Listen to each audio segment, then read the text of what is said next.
First of all, let me tell you this.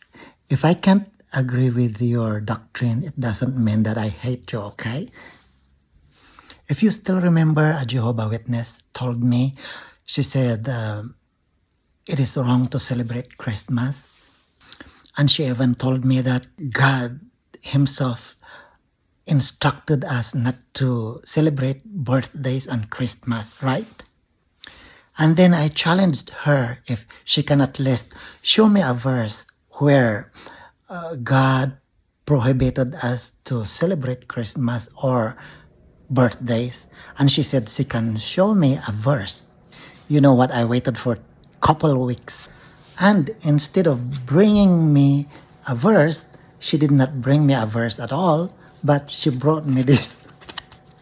I don't know what is this. She said, I'm going to scan this thing here, and then it will lead me to a Bible study, something like that, their Bible study.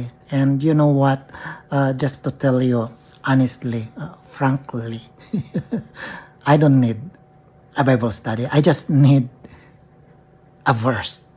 Okay? I'm just asking one verse where God prohibit us to celebrate birthday or Christmas. And she failed to bring me one verse. But she's inviting me for a Bible study. No, not for me. As for me and my house, we are thankful that there was a baby who was born in a manger, and he was Jesus.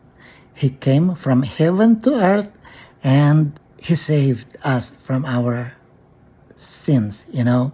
And I am very thankful for that. So I thank Jesus. So his birth for me is, it is worth to celebrate, you know.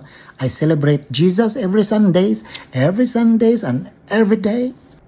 But Christmas Day is a universal celebration where all religion, all churches who believe in Jesus could come together and celebrate it all together, you know. And there's nothing wrong about that. There is nothing wrong at all in acknowledging Jesus. That's the best thing we can do here on earth. I believe in that. So praise Jesus. Hallelujah.